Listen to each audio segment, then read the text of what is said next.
Film dimulai ketika seorang anak bernama Syahida lagi mengurus domba-dombanya di bukit. Saat itu, ayah menyuruh Syahida pulang karena hari sudah mau gelap. Jadi, Syahida pun beranjak pulang ke rumah sambil bermain dorongan roda dengan menuruni bukit. Namun sayang, rodanya lepas sehingga dia pun mengejar roda tersebut. Karena berlari menuruni bukit yang curam, Syahida pun terjatuh dan terguling-guling hingga akhirnya jatuh ke bawah jurang. Si bapak yang baru sampai di rumah pun ditanya oleh ibu Syahida, "Kemana anaknya? Kok belum nyampe rumah?" Mendengarkan hal itu, si bapak pun menyadari ada yang nggak beres nih. Karena Syahida seharusnya udah pulang lebih dulu. Mereka semua pun langsung turun mencari Syahida, dan salah satu tetangganya menemukan Syahida masih selamat karena nyangkut di batang pohon. Nah, Syahida ini adalah anak kecil yang gak bisa berbicara alias bisu, sehingga saat itu dia tidak bisa berteriak minta tolong dan hanya bisa menunggu seseorang menemukannya. Dan akibat kejadian itu, para tetua di kampung itu pun berkumpul dan menyarankan kepada si ibu untuk membawa Syahida ke tempat suci di India supaya Syahida bisa berbicara. Namun masalahnya, mereka ini tinggal di Pakistan dan India adalah negara tetangga.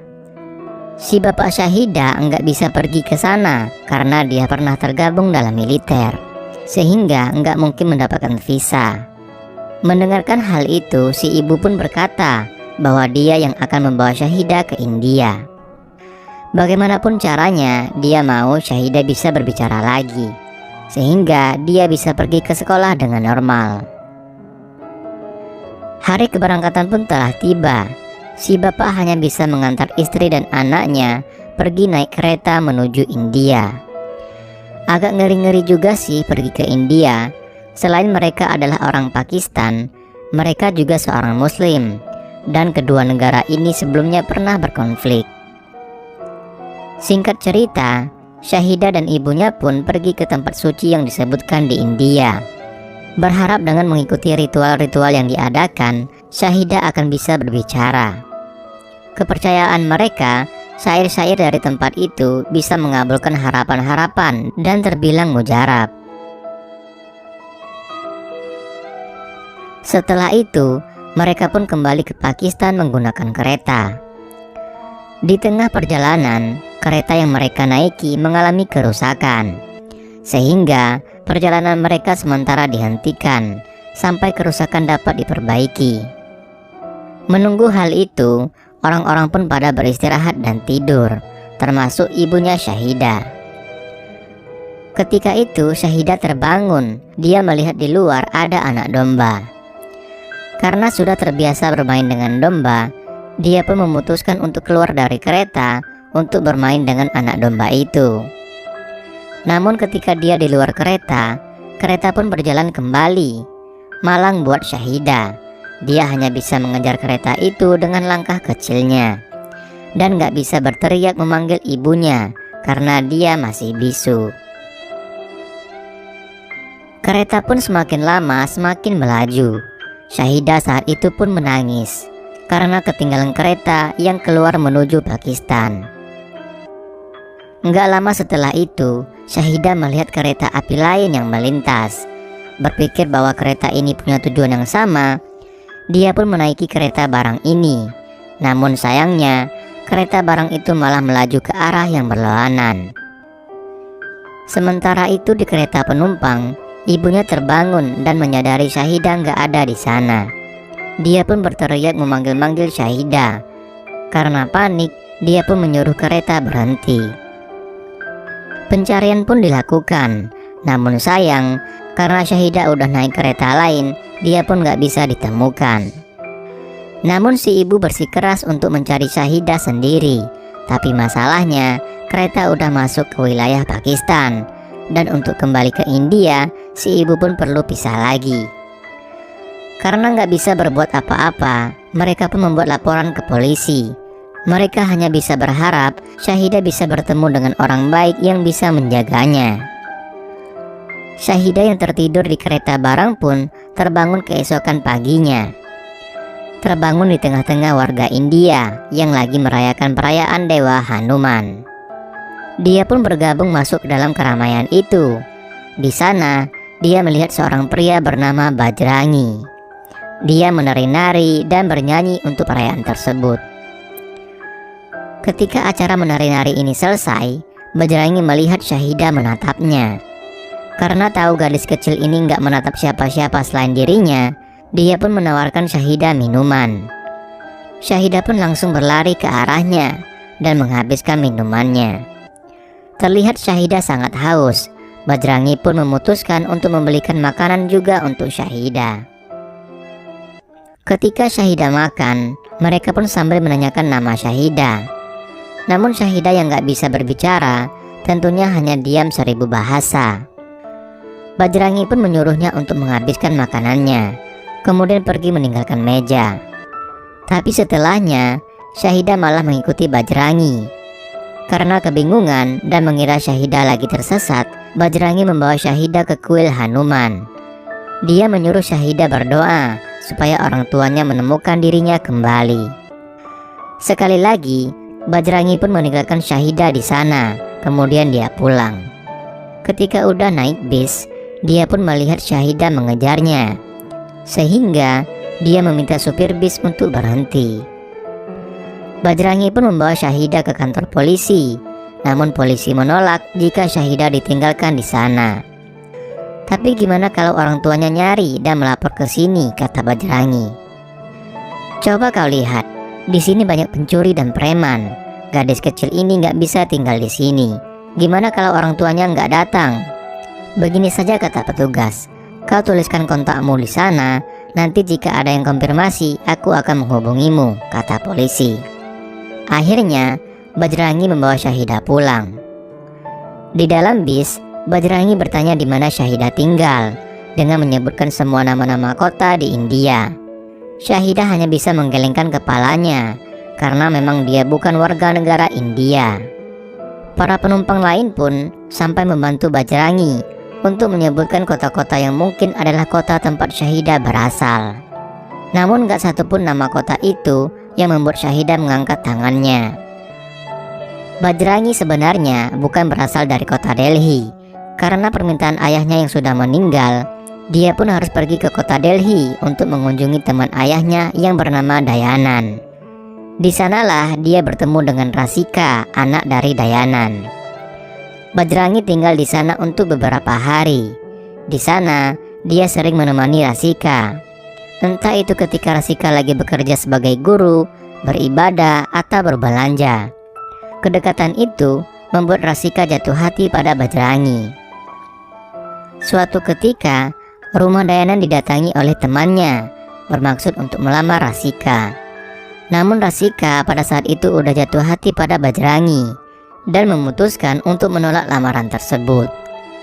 Untungnya, Dayanan menghargai keputusan anaknya yang udah memilih jodohnya sendiri. Lamaran pun dibatalkan, dan Bajrangi dikasih waktu 6 bulan untuk membeli rumah sendiri, sebagai syarat pernikahan dirinya dan Rasika. Karena itulah, Bajrangi kembali datang ke Delhi untuk mengabarkan ke orang tua Rasika tentang perkembangan DP rumah yang lagi dia usahain. Para penumpang di sana menjadi senang mendengarkan cerita cinta Bajrangi. Setibanya di rumah Rasika, Bajrangi pun menjelaskan tentang Syahidah sebagai anak yang hilang. Dayanan pun berkata, gimana kalau orang tua Syahidah enggak mencari anaknya? Sampai kapan kau mau begini, menolong orang lain daripada dirimu sendiri? Kau harusnya kerja keras, membelikan Rasika rumah baru, barulah kau bisa menikah. Ingat itu, kata Dayanan. Ketika menemani Rasika berbelanja, Bajrangi pun berkata pada Rasika, mungkin Syahidah ini anak dari kasta Brahmana karena kulitnya putih. Kemudian, gimana kalau orang tuanya nggak mencarinya, kata Rasika. Siapa tahu dia adalah anak yatim piatu. Ada benarnya juga perkataan Rasika, pikir Bajrangi. Tapi kayaknya kalau anak ini yatim piatu, Dewa akan mengabarinya padaku, kata Bajrangi dengan yakin. Sementara itu di rumah, Syahidah yang gak terbiasa memakan masakan orang Hindi pun memutuskan untuk menyelesaikan makanannya dengan cepat.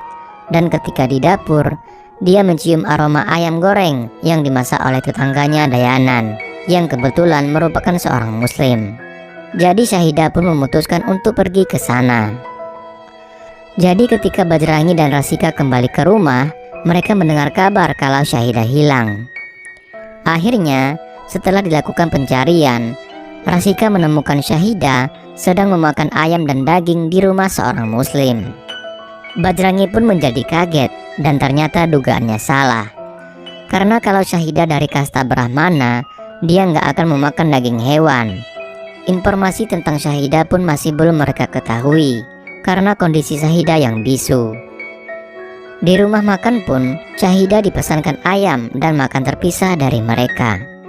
Mungkin Syahidah adalah kasta ksatria, karena mereka juga kadang-kadang juga makan daging hewan, kata Bajrangi yang masih berpikir kalau Syahidah adalah orang Hindi seperti mereka. Di sana, Syahidah pun menangis ketika melihat seorang anak yang disuapi oleh ibunya.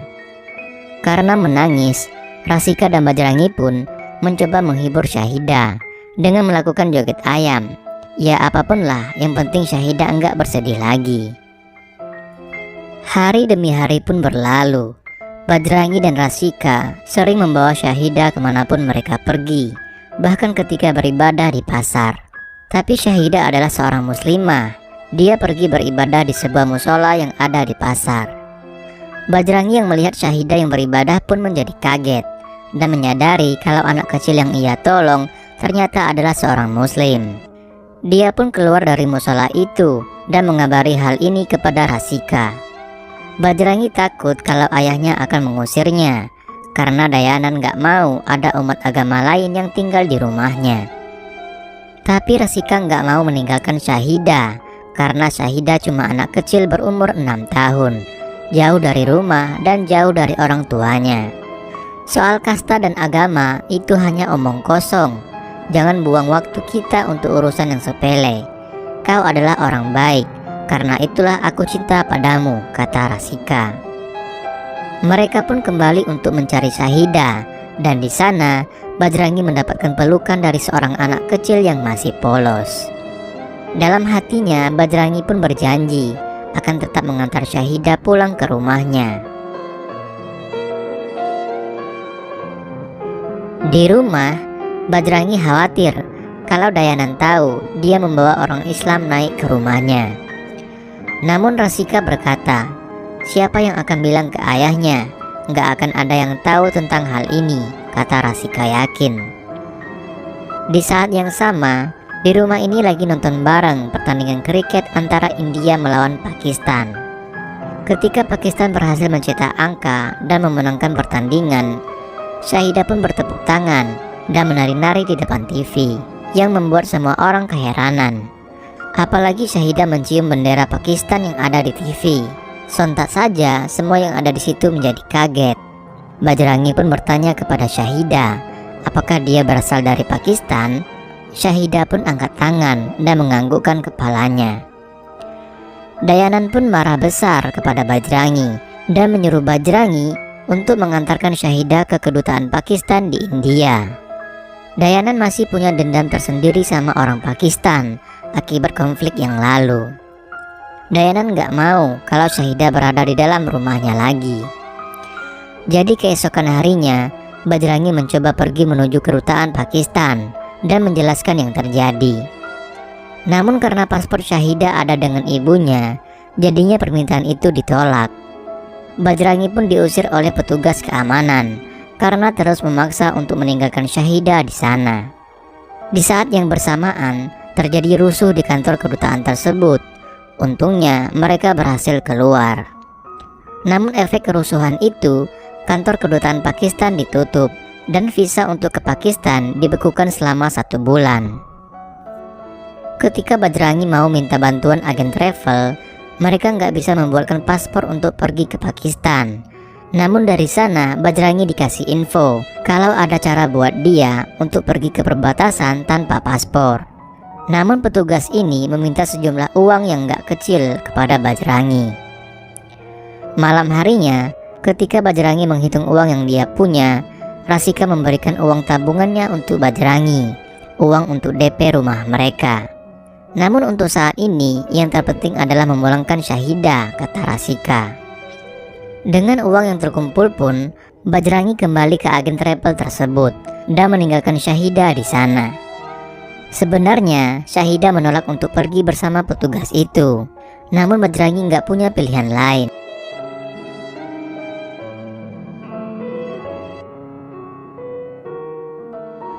Sambil menangis pun, dia meninggalkan Syahida di sana.